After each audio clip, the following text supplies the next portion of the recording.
Mom spent months searching for my brother. Then she sealed the doors.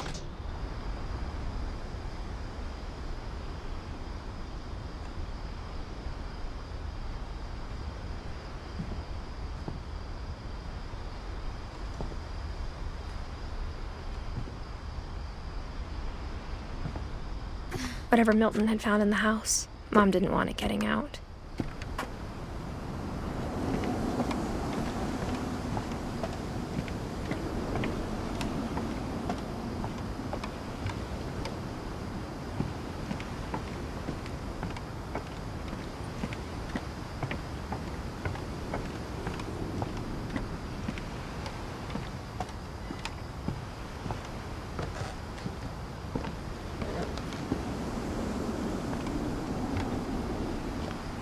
Mom definitely blamed Edie, but I think Louis blamed himself.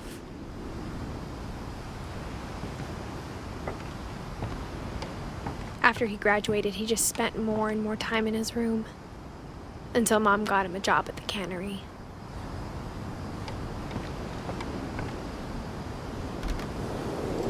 Everyone always told me to stay out of Louis's room, except Louis.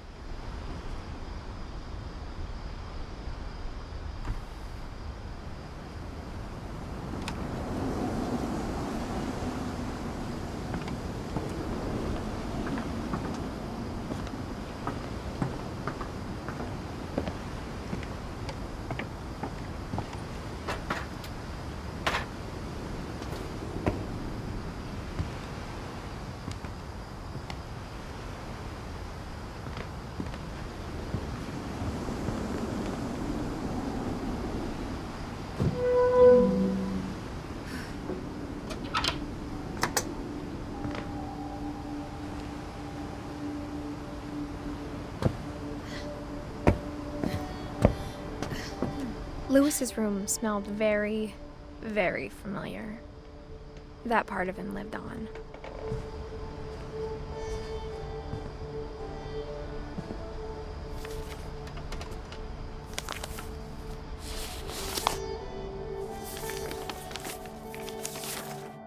Dear Mrs. Finch, as Louis's psychiatrist, I can understand your desire for an explanation. As I see it, the trouble began in January, shortly after we convinced your son to seek treatment for substance abuse. Newly sober, I believe Louis first noticed the monotony of his daily life.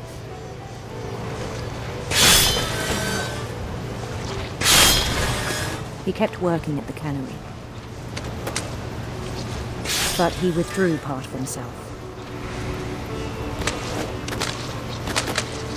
In our sessions, I saw the same behavior. His mind began to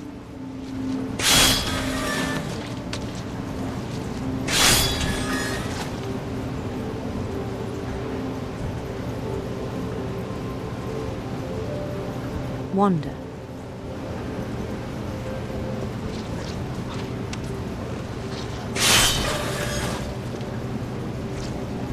I asked him to describe it. He said he started small, imagining a labyrinth. He'd feel his way about.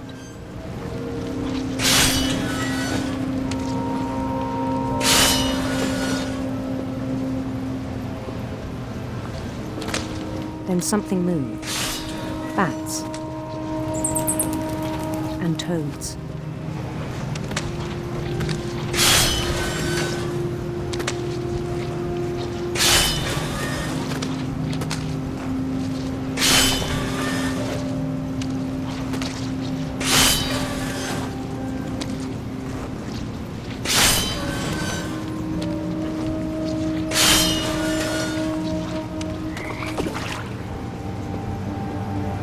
Things that have not names.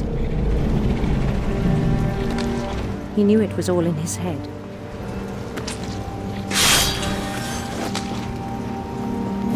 But he took it very seriously. I had hoped he'd find himself.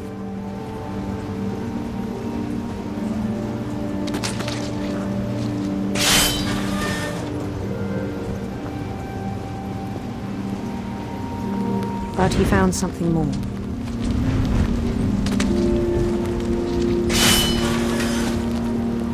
I worried about him then.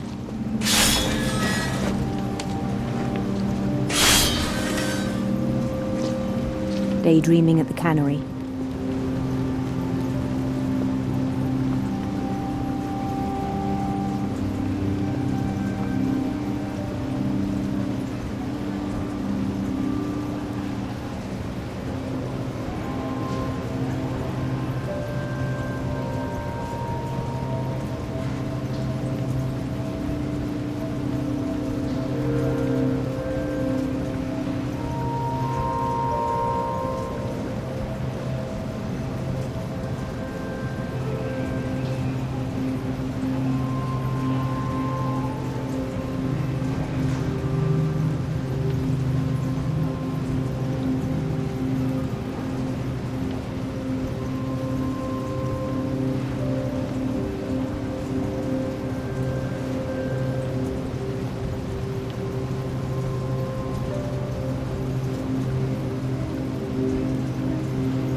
I spoke with his boss. But he said Lewis had become a model employee. Methodical, tireless, focused.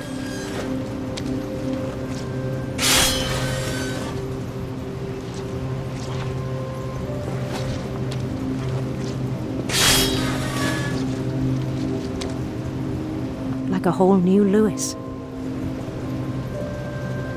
So I let him go on.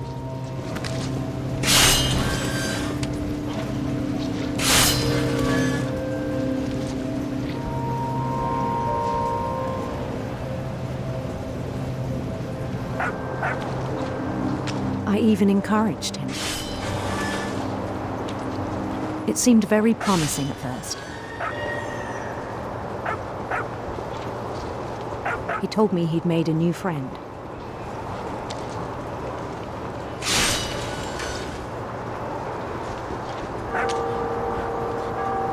On the edge of a city he named Lewis Topia. He built the city up slowly, brick by brick. Then he made musicians.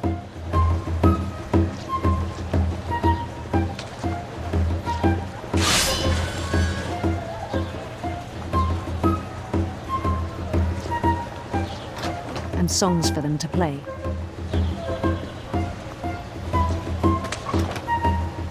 He talked about starting a band. And he was always humming something. Every day his imagination grew stronger.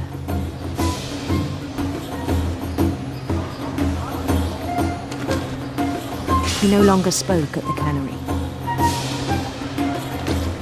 But his chopping was as reliable as ever. Then one day it struck him that all the cheering crowds, even the stones under his feet, were all in his imagination, so he could do whatever he wished.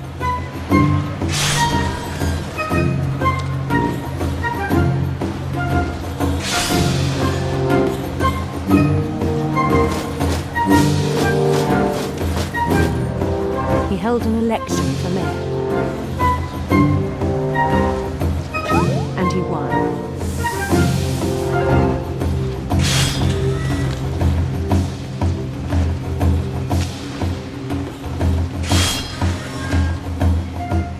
They begged him to stay, but his mind was already wandering. It became a game for him.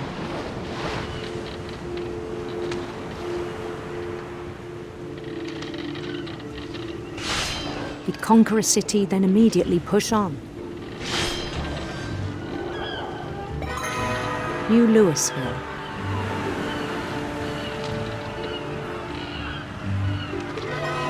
St. Louis.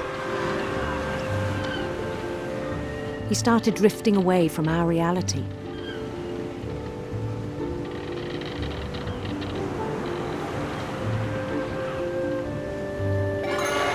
Minneapolis. Until one day he forgot to go home from the cannery. Even as his mother pleaded with him, part of Lewis kept sailing on.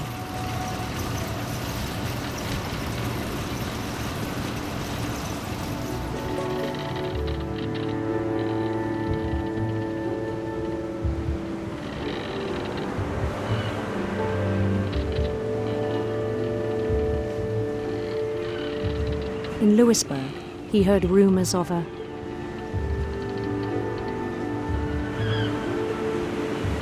handsome queen.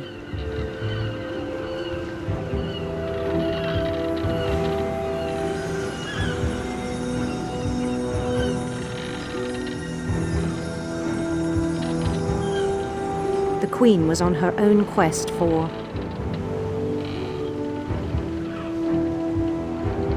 radiant rainbows.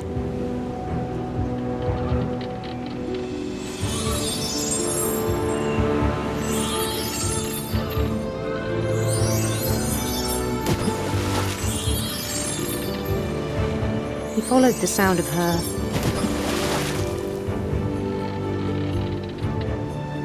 silver harp.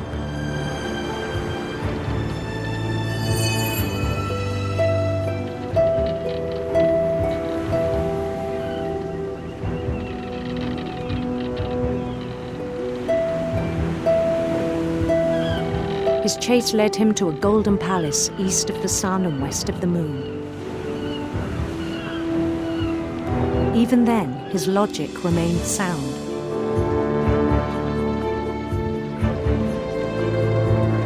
He knew the world was all in his imagination.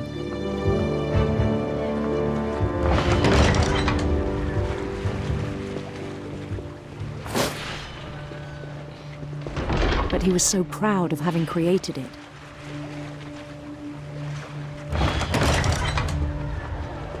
In his own eyes, he'd become something greater than a king.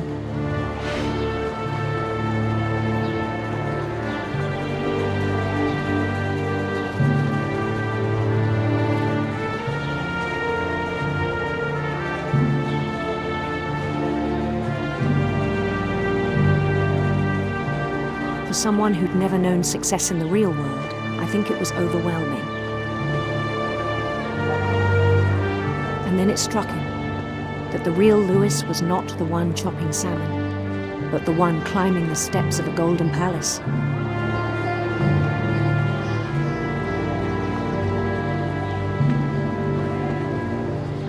My imagination is as real as my body, he told me. It was hard to argue with him.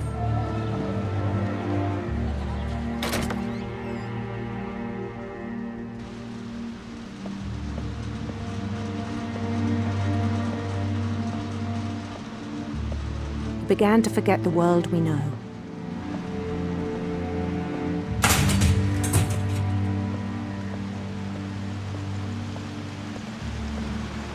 I think it pained him to remember Lewis, the cannery worker.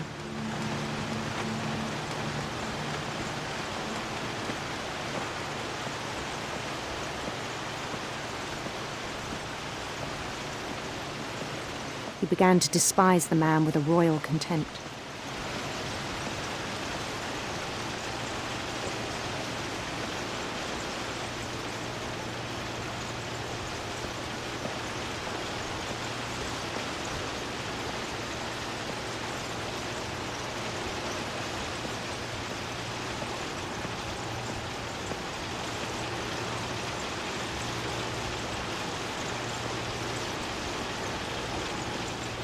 I still thought I could save him. Even after he said he was being crowned king over all the lands of wonder. The palace would be packed with his companions.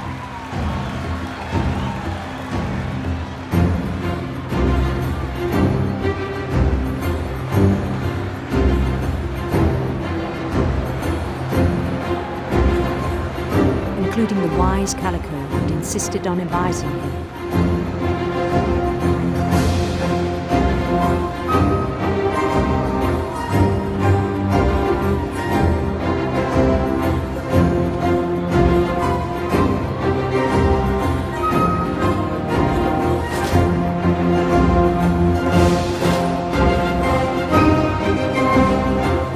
His queen waited, holding his crown.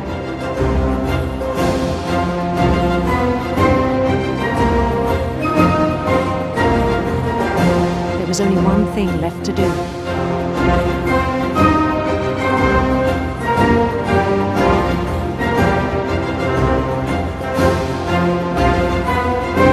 Bend down his head.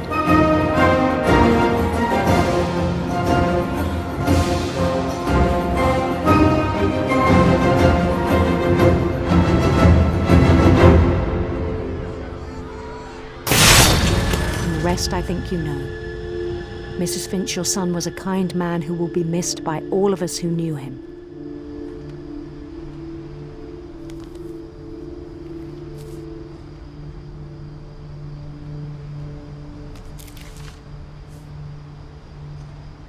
My brother was really cool. I wish you could have met him.